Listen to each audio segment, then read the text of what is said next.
그래서 지금 보시는 영상은 이제 쇼핑몰 수익업 파일 가져가지고 이제 만든 쇼핑몰 서버인데 얘는 총 289개 함수 구성되어 있어요. 근데 채팅만 가지고 상품을 조회하고 주문하고 결제하고 뭐 환불하고 예치금 인출하고 뭐 주문하고 뭐 할인 쿠폰 이런 게 다 돼요. 그리고 더 재미난 거는 보통 이렇게 펑션 콜링하거나 아니면 MCP 쓸 때 보통 403 이런 빅 모델을 쓰는 게 국룰이거든요. 이 종류는. 근데 저희 에이전트카는 이제 안에 모종의 컴파일러 기술들이 많이 들어가 있어서 8기처럼 그냥 개인 노트북에서 돌릴 수 있는 모델로도 이런 쇼핑몰이 잘 들어가요.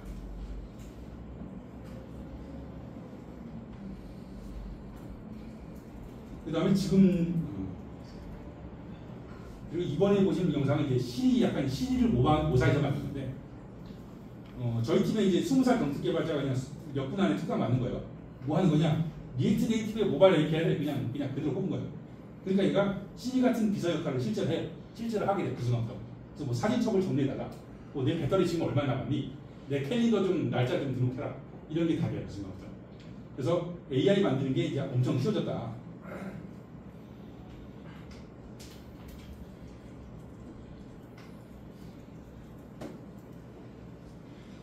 근데 이제 이런 거 있죠. AI 펑션 콜링이 이렇게나 만능인데 이게 우리만 생각한 것인가? 리튼네스티만 생각하면 사실은 전혀 아니에요. 이게 오픈 AI가 이런 AI 펑션 콜링을 처음 발표한 게 2023년 여름경 되고 실제로 그 당시에 다 저희처럼 생각을 했어요. AI 펑션 콜링이 세상을 정복할 것이다. 이제 개발자는 함수만 만들면 되고 그 외에 아무것도 할 필요 없다. 뭐 이제 더 이상 복잡한 뭐 서비스 어플리케이션, 프론트, 뭐 그냥 모바일 이런 거 하나도 만들 필요 없고 책 보시면 이제 모든 걸 충당할 수 있다는 전망들이 많았고 실제로 그 당시에 창업부인이 뭐였냐면 이런 GPT 래퍼라 그래가지고 펑션 콜링으로 뭐 지메일 연동하고 캘린더 연동 이런 게 실제 그 당시 미국이고 우리나라가 다 붐이었어요. 실제로 저희 밑에 있는 회사의 건물에 똑같은 건물에도 그런 거 하는 회사들이 있었어요. 근데 지금에 와서 현실은 AI 펑션 콜링은 이제 아무래도 좀 뒷방 밀그리 신세고 실제로는 이제 워크플로우가 거의 AI 생태계를 다 정복을 했어요. 최근에 MCP라는 게 인기를 따서 좀 흔한 듯 하다가도 요새 많이 나오는 얘기가 야 MCP 너무 불안정하고 잘 틀린다. 이거 이론은 너무 좋은데 실제로는 잘 안 된다라는 게 이제 약간 대세 의견이기도 해요. 그래서 워크플로우라고 해서 오직 특수한 목적만을 위해서 복잡한 조건의 트리노드를 구성하는 그런 개발 방법이 있어요. 이 트리노드 하나하나가 각각이 다 독립적인 에이전트고 그래서 이런 걸 워크플로우라고 부르고 근데 얘 특징이 뭐냐면 오직 특수한 목적만을 위해서 개발하기 때문에 이해하지 못하고 실제로 그래프 복잡한 것만큼은 만들기도 어려워요. 그래도 어쨌든 얘가 지금 AI 생태계를 정복했어요. 그럼 이제 우리가 뭘 알아야 될 거냐면 왜 AI 펑션 콜링이 대사가 되지 못했나? 왜 특유의 불안정성을 띠고 있나를 알아봐야 하고 실제로 저희는 그렇게 했어요. 그래서 첫 번째 저희가 이제 첫 번째 이유로 삼은 것은 제이슨 스키마의 난해성을 이제 첫 번째 이유로 들어요. 제이슨 스키마 스펙이 너무 복잡하다. 너무 표현식이 난해하고 중복이 많다.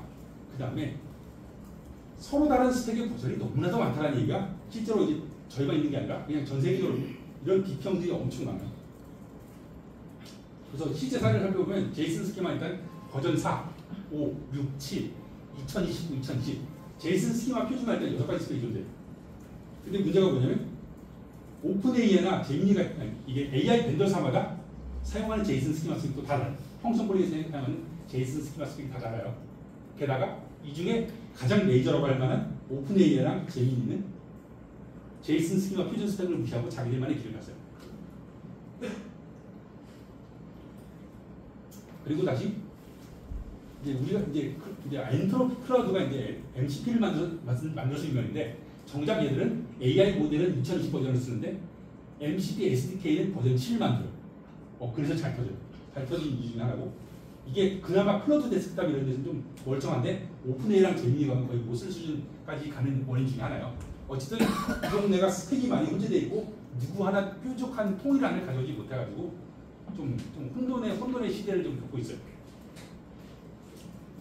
그 다음에 우리 모든 여기 계신 모든 백엔드 개발자는 사실 스웨거를 만들죠. 근데 그 스웨거도 버전이 3가지가 있어요. 2버전, 3버전, 3.1버전.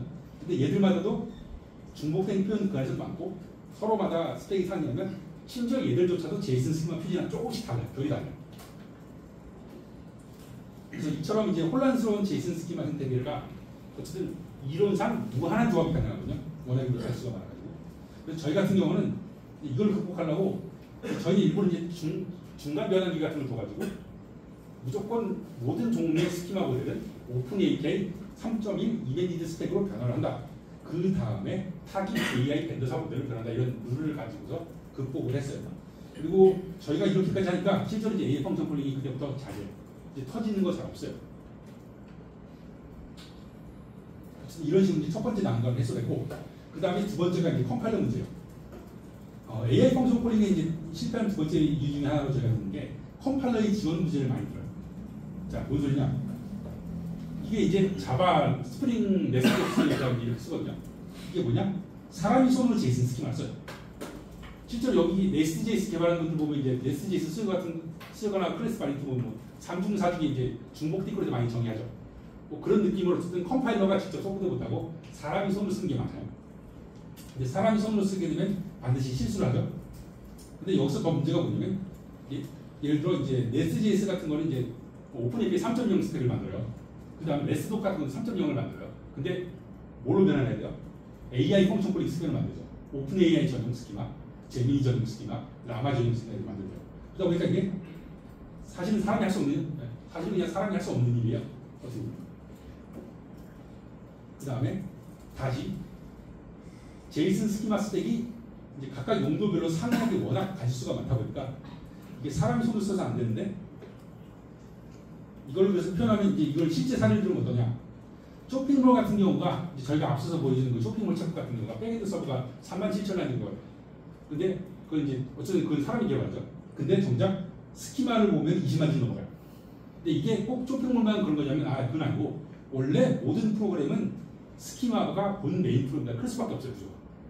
근데 그걸 20만 줄 사람이 손으로 쓴다고 생각했을 때 과연 사람이 20만 줄의 코드를 스키마를 손으로 쓰면서 실수를 안 하는 게 가능할까요? 라고 물어보면 보통 누구나 다 아니라고 하죠. 근데 AI 어플리케이션이 이제 이게 환장 포인트가 뭐냐면 얘는 어떤 식으로든 실수 하나만 있으면 AI 어플리케이션 전체가 죽어요. 그러니까 완전 무대해요. 특징. 그래서 이제 이걸 희화하면 이런 건데 자, 사람은 여기까지 사람은 백엔드와 프론트 개발자가 서로 협업할 때 백엔드 개발자가 스키마를 잘못 쓰고 사실 손으로 좀 잘못 써도 사실 프론트 개발자가 그냥 알아서 사람이 직관으로 클릭하고 뭐 직접 쓰고 UI 익세큐티브 버튼 들어가면서 직접 디버깅하면서 어떻게 했겠죠. 근데 AI는 그런 측면에서 사실 일절 용서가 없고 단 하나의 에러도 전체 어플리케이션을 붕괴를 해요. 그래서 이게 저희가 생각하는 두 번째 이유, 컴파일러 수준의 지원이 없어서 AI 펑션 콜링이 대세가 되지 못했다는 그런 이유입니다. 그래서 저희 같은 경우에는 이제 타입케어 같은 걸 통해 가지고 예를 들면 클래스 이름이 지금 BBS 아티클 서비스죠. 그러면 이제 컴파일러가 이 클래스 소스 코드를 분석해서 그 안에 사용되는 함수와 파라미터 타입들과 리턴 타입들을 분석해서 완전 자동으로 스키마를 만들 수 있어야 된다. 특정 AI 모델 타겟으로. 그러니까 저희가 생각하는 게 해법이에요. 그 다음에 세 번째 이유. 그러면 AI 펑션 콜링은 스키마 스펙을 완벽하게 붙였을 때 얘 완벽하냐면 또 환장하는 게 그게 아니에요. 얘 의외로 잘못된 타입 되게 잘 만든 말이에요. 타입이 스트링인데 너무 만들거나 불인인데 스트링 쓰거나 이런 거 쓰거나 뭐 오브젝트인데 어레이 쓰거나 이런 타입 에러 되게 잘 되거든요. 이게 타입 입장에서 얘가 환장 현상을 잘 일으켜서 많이 실수해요. 그래서 지금 여기서 지금 숫자 1이 아닌 것들이 다 뭐냐? 몇 회에 성공이네. 근데 이게 제로 베이스에 성공하는 게 아니라 1회에서 실패하면은 너 뭐 틀렸고 어떻게 바꿔 이거 가이드를 주는데도 다시 계속 똑같은 실수를 반복하게 되고 있거든요. 그래서 막 심하게 할 때 4번, 5번 너 다시 하고 명령을 해서 실제 에이전트가 될 때까지 다시 시켜요. 어쨌든 이런 타입 에러가 AI 어플리케이션을 망가뜨리는 요체 중 하나입니다. 그래서 저희 같은 건 어떻게 하냐? 타입기에 발리드 함수나 그런 걸 써가지고 세상에서 가장 정확하고 상세하고 그런 이제 에러 리포트를 AI 에이전트에 줘버려요. 그래서 이제 이 에러 리포트와 함께 너 이렇게 틀렸고 이렇게 고쳐야 하니까 AI 펑션 콜링은 다시 시도하고 이걸 참조해서 교정하라고 하면은 그제서 이제 잘해요. 그래서 저희는 어쨌든 이 세 가지 전략을 통해 가지고 AI 펑션 콜링을 달성을 했어요. 그래서 어떻게 보면 원래는 제가 AI 펑션 콜링이나 MCP 이런 거 다 빈고드 403이 빈고드 쓴다 그랬죠. 근데 얘는 8비 써요. 왜냐면 이렇게 컴파일러가 뒷받침을 해줘가지고 다 피드백을 주니까 다시 이제 더 이상 빈모델을 쓸 필요도 없이 그냥 잘 되는 거예요. 이 작은 모델도 가능해서 비용이 이제 40분의 1짜리 작은 모델, 그러니까 원래는 이제 램이 400기가 필요했던 게 램 8기가가 돌아갈 수 있는 그런 게 된 거예요. 그 다음에 번외로 이제 원래는 이제 AI 만들 때 워크플로 같은 거 구성이 되어 있는데 저희는 그냥 각 함수마다 그냥 각각 개별 독립적으로 함수에 대해서 설명한 주석을 쓰라고 해요. 각각에서 독립적으로. 그러면 AI가 다 알아본 거예요. 그래서 이전처럼 모든 경우를 고려한 수백 개의 노드가 어린 복잡한 워크플로 노드 같은 거 필요 없고 그냥 함수와 그것에 대한 설명만 적으면 되니까 개발하기 쉽고 확장 가능하고 유연하면서 대량 생산에 용이한 구조가 갖춰진 거예요. 만약에 함수들 간에 서로 종속관계가 있으면 그것도 그냥 너 지금 이 함수 실행하기 전에 이 함수 먼저 실행해라고 그냥 주석으로 적어주면 그것도 잘해. 그냥 거기서 끝나요. 그래서 이게 일반적인 개발 방법론에서 그 도메인 드리븐 디벨롭먼트라고 해서 복잡한 어플리케이션도 작은 도메인 단위의 로직으로 작은 단위의 비즈니스 로직으로 분리해서 분할 정복해라라는 그런 이론이 있거든요. 사실 여기서 말하는 도메인 드리븐은 이제 어떻게 보면 그거랑 똑같은 거예요. 그냥 AI식 분할 정보 방법론이. 자, 그래서 실제 사례를 보여드릴게요. 이거 지금 보신 건 MCP예요. 그냥 클라우드 데스크에서 MCP를 쓸 때랑 저희 에이전트가 쓸 때의 차이가 이 GitHub MCP 서버를 쓰는 건데 GitHub MCP는 함수가 겨우 20개밖에 안 돼요. 근데 MCP 한 개가 사실 2-30개가 사실 한 개. 딱 이 정도 되면 얘가 이제 하루 쉬는 시에 툭 찍고 그냥 맨날 보잖아요. 저희가 한 4번 세다 보면 3번 이러거든요. 근데 반대로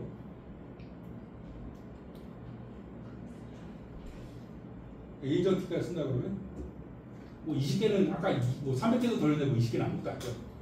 그래서 그냥 뭐 하라 그러면 다 하고 뭐 잘해요. 똑같은 GitHub MCP가 있어도 이것도 똑같은 MCP도 그냥 직접 실행하는 거라. 그러니까 API 직접 실행하는 거랑 에이전트가 먼저 실행하는 거랑 퀄리티 차이가 많이 나요. 왜냐면 이제 그 안에서 컴파일러가 이제 이렇게 강력하게 3가지 전력으로 뒷받침해주기 때문에 그렇고.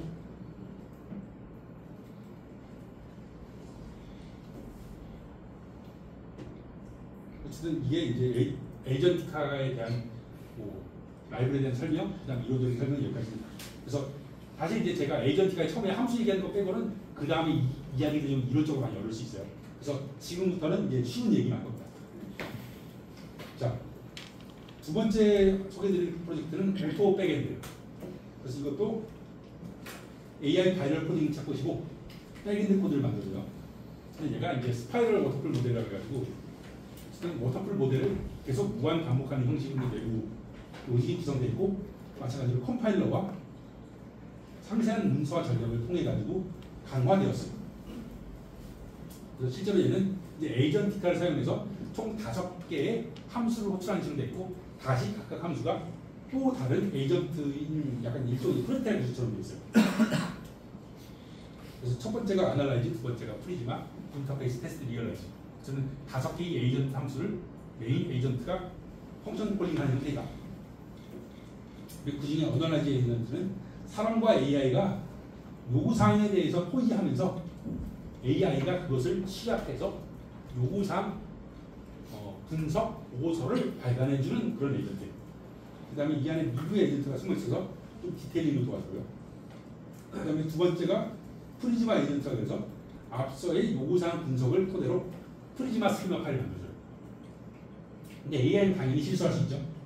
그러다 보니까 이제 프리즈마 컴파일러로 무엇이 어떻게 틀린지 정확하게 피드백을 줘서 그거를 교정하게끔 유도하고 콘텐츠가 상세하지 않거나 필수 요소가 빠진 걸 검증하기 위해서 리뷰어가 한 번 더 같이 뒷받침해주면서 도큐멘테이션을 상세하게 해요. 그 다음에 이제 인터페이스 에이전트라고 해서 앞서의 어널라이저와 프리즈마의 결과물을 토대로 얘는 오픈 API 도큐를 만들어요. 실제로 이제 바로 SJS 서버 코드 쓰는 게 아니라 그냥 오픈 API 인터페이스까지 만드는 거예요. 그러니까 DTO, 그 다음에 API 함수 쓰는 것만 만들면은 저희는 이제 이걸 다시 이제 내부 구현하는 프로그램으로 이 오픈 API를 SJS 서버 코드로 변환해요. 근데 걔는 이제 껍데기가 비행되겠죠, 아무래도. 그러니까 인터페이스 만드는. 그러면 다시 그 API 함수를 토대로 E2E 테스트 함수를 써주는 애가 이제 테스트 에이전트. 그 다음에 앞서 4가지 에이전트가 한 일들을 모두 종합해서 최종 메인 프로그램을 만드는 데가 이제 리얼라이즈 에이전트가 이렇게 5가지가 있습니다. 그리고 살짝 이런 설명을 넘어가면 이 안에 이제 컴파일러, 이종 컴파일러, 2종의 컴파일러가 있는데 첫 번째가 프리즈마, 두 번째가 타이스크립트. 그래서 AI가 뭐 프리즈마든 타이스크립트든 잘못된 코드를 작성하면 어디가 틀렸는지 알려주고서 가이드하면서 다시 재시도할 때 동일한 실수를 반복하지 않게 해주는 역할을 합니다. 그리고 이제 이렇게까지 얘기하면 재미없으니까 이제 실제 사례 몇 개 보여드릴게요. 자, 저희가 첫 번째로 구독, 정기결제, 일반 상품 등 다양한 상품 요청을 포함하는 커머스를 기획해줘라고 했어요. 근데 이 안에 이제 리뷰 에이전트가 들어가 있으니까 이거 되게 상당히 예뻐요. 실제로 가서 보죠. 이게 이제 목차.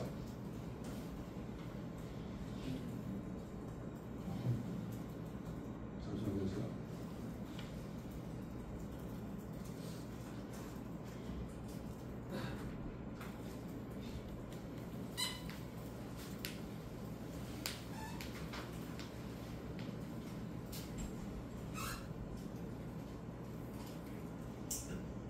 그래서 뭐 목차, 개요, 목표, 사용, 타겟 사용자 분석, 핵심 기능 문제, 이게 세세하게 만들어줬죠. 그 다음에 이제 요거를 다시 분석해서 프리즈마 에이전트가 이제 ORM 스키마를 만들죠. 잠시만요.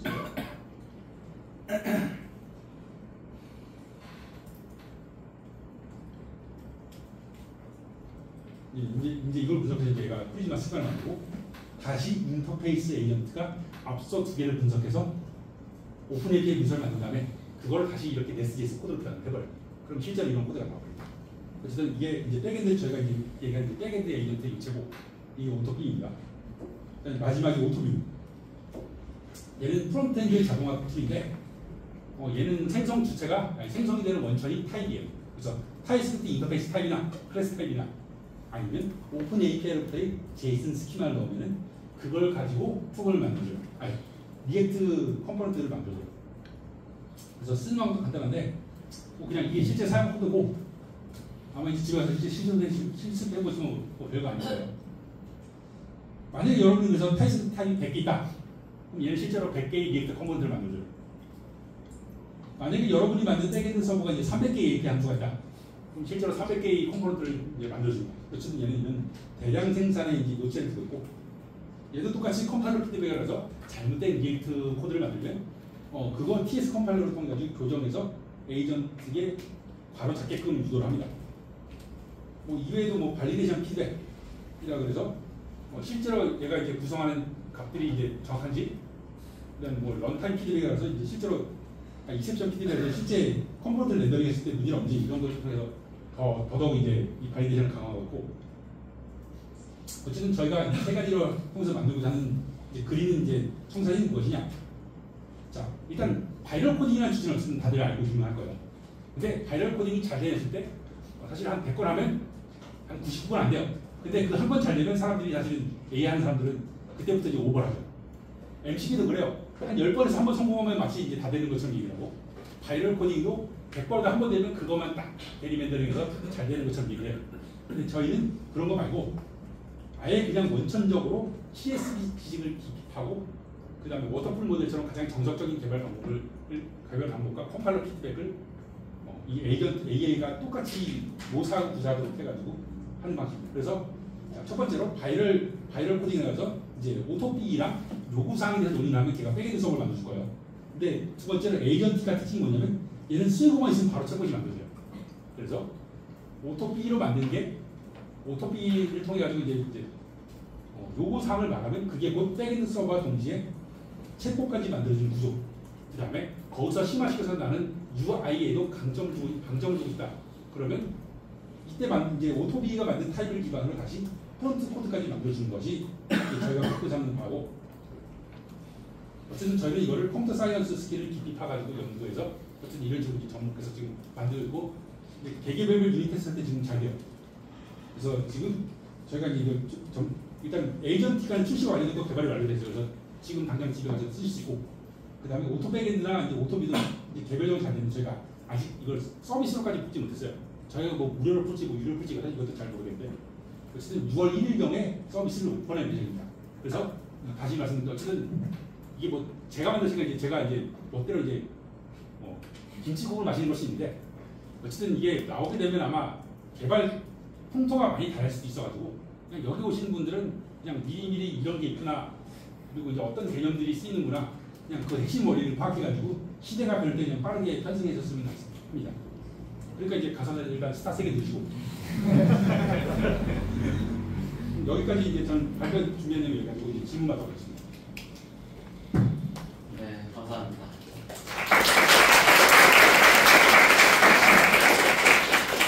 제가 삼촌 개인 의견이라고 말을 했는데 저희 팀장님 이렇게 말씀하신 거 보니까 저희 가장이 고생하는 것 같아서 마음이 쉽지 않네요. 이번에도 4명 정도를 질문을 받아보려고 합니다. 혹시 질문하고 싶으신 분 있으실까요? 지금 딱 정확히 4분이 들어주셨고 이쪽부터 한 번씩만 부탁드리겠습니다. 마이크 전달드릴게요. 먼저 좋은 발표해주셔서 너무 감사드리고요. 저도 타이피아, 레스티아, 또 에이젠티카를 다 쓰고 있는 입장에서 너무 좋은 라이브를 만들어서 감사합니다. 제가 에이젠티카를 쓰면서 좀 이 발표랑 관련해서 좀 궁금한 점이 있는데요. 이제 에이젠티카를 쓰면서 너무 좋은 게 함수 콜링, 펑션 콜링이 너무 쉽게 해결돼서 저도 이제 개인적인 사스를 만들 때 쓰고 있는데 하나 궁금한 게 아까 발표에 앞서 말씀해 주신 게 결국 AI 펑션 콜링으로 모든 걸 해결할 줄 알았는데 결국은 워크플로우로 가고 있다라고 말씀하셨고 오토 백엔드나 오토 뷰도 어떻게 보면은 삼촌님이 이제 워크플로우를 설계하신 걸로 보이는데 뭐 단계별로 요구사항 분석하고 프리즈마 단계 가고 이런 식으로 근데 막상 이제 그런 에이전트를 만든 입장에서는 그 워크플로우를 만들기 굉장히 고통스럽고 각 단계를 테스트하고 이 단계가 정말 프롬프트는 완벽하게 설계됐는지를 검증하는 게 되게 어렵더라고요. 그래서 제 질문은 혹시 이제 에이젠티카를 넘어서 그런 워크플로우까지 좀 바라보시는 계획이 있으신지가 좀 개인적으로 궁금해서 저희가 이제 가이드문서는 어떻게 가이드를 드리냐면 워크플로우 만들 때도 펑션 콜링을 하고 있거든요. 그러니까 아까 전에 보면은 오토비가 말씀하신 대로 에이전트 안에 에이전트가 숨어 있는 거죠. 잠시만 보세요. 이거 어떻게 보면 이제 가장 메인 에이전트가 있고 각각의 함수인데 함수형 에이전트예요. 그래서 얘도 어떻게 돼 있냐? 일단 에이전트를 부르는 걸 함수로 불러요. 첫 번째로. 그 다음에 그 에이전트 안에서 또 함수를 부르고 있어요. 그럼 계층적으로 다 예, 함수로 설계할 수 있어요? 예, 말씀하신 대로 요구사항 자체가 복잡하고 달성되는 목표가 이제 어려우면은 그 원래 일반 프로그램도 그러잖아요. 일반 프로그램도 그냥 단순히 함수만이 조합이 되는 게 아니라 그다음에 복잡한 로직이나 컨디션 스테이트먼트가 들어갈 수 있듯이 뭐 AI 에이전트 딱 똑같은 느낌으로 그냥 거의 RPC를 만들면 되지 않나라고 가이드를 드리고 있어요. 감사합니다. 마이크 한번 전달 부탁드릴게요.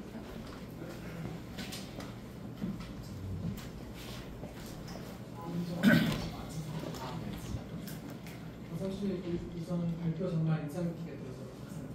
저는 되게 작은 스타트업에서 B2B CRM 소프트웨어를 개발하고 있는 김주열이라고 합니다. 카카오톡방에서는 HJ라는 닉네임을 사용을 하고 있고요.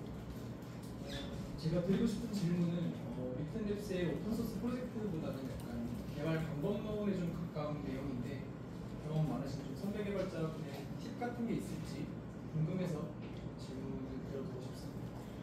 기억해 주실지는 모르겠는데 네스트방에서 이런 질문을 제가 한번 드린 적이 있었어요. 결국 약간 이런 MCP 같은 것들을 사용하려면 인터페이스를 난해하게 짜두면 쓸 수가 없다라는 그런 질문을 드렸었는데 근데 삼촌님이 그게 맞다. 그런 뭔가 문서 작업들이라든지 인터페이스 설계는 정말 철저하게 사람한테 주는 것보다 더 철저하게 해야 된다라고 답변을 주셨는데 저도 되게 평소에 많이 공감을 하고 있는 내용이었어요. 뭐 함수나 클래스, 뭐 인프라나 소프트웨어 이런 어떤 두 가지 요소가 상호작용이 필요할 때 그 경계들은 좀 항상 잘 정의하고 이해하기 쉽게 만들어야겠다는 생각을 하고 있었는데 제가 좀 작년에 이제 첫 음으로 이제 출근을 하게 됐었는데 제가 마주친 코드베이스 그런 희망들을 좀 완벽하게 깨버리는 것들을 좀 보게 되었어요. 다들 좀 DDD 알고 계실 거예요. 그 데이터베이스 주도 개발이죠.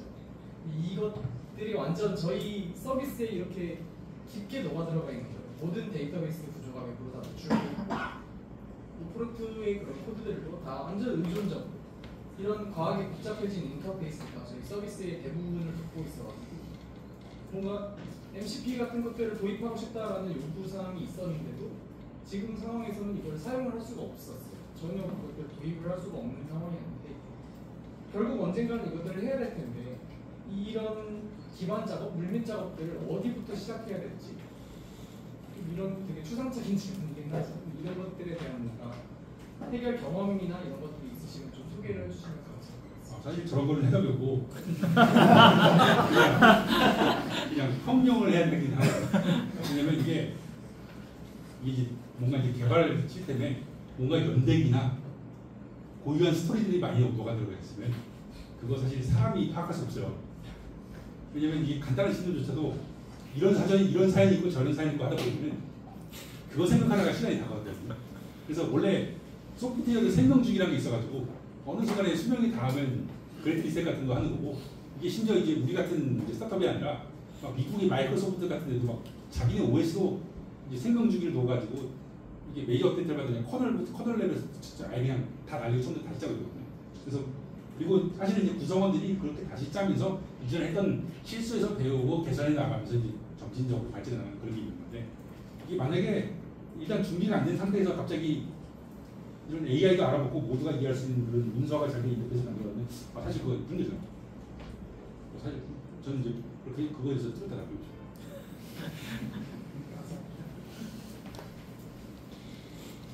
답이 되었을까라고 물어볼 수 없어서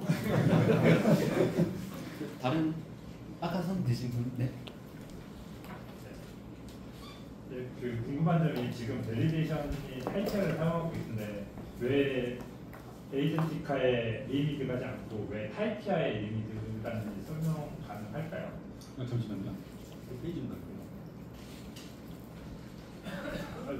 여기 질문 다시 해주세요. 뭐가 그러니까 지금 에이전티카가 지금 타이피아를 사용하고 있는데 예. 실제적으로 밸리데이션 자체, AI 밸리데이션 자체는 타이피아가 할 게 아니라 보는 관점에 의해서는 타이피아가 할 게 아니라 이제 에이전티카가 해야 되는 부분이라고 생각을 하고 그 다음에 에이전티카에서도 뭐 프리즈마 하려고 하면 프리즈마 마크다운부터 시작해서 이제 네스티아도 끌고 와서 사용하는 입장인데 반대로 이거는 좀 뭐지 밸리데이션 자체가 에이전티카에 들어가 있는 게 아니라 타이피아 쪽으로 이제 옮겨간 관점을 옮겨간 이유가 있는가 해서 그게 궁금합니다. 사실 별일은 없고 원래 제가 이제 처음부터 AI를 개발하고 타이핑을 만든 게 아닌데 만들고 봤는데 이제 바로 가져다 쓰면 돼서 이제 가져다 썼죠.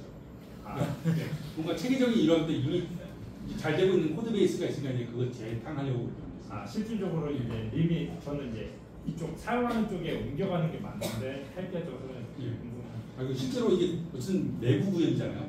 그러니까 이제 이 라이브러리 사용하는 사람 입장에서 뭐 타이피아를 쓰는지 뭐 조드 쓰는지 사실 뭐 알바 아니기도 하고 그리고 원래 이 에이전티카는 이제 컨트롤러를 해가지고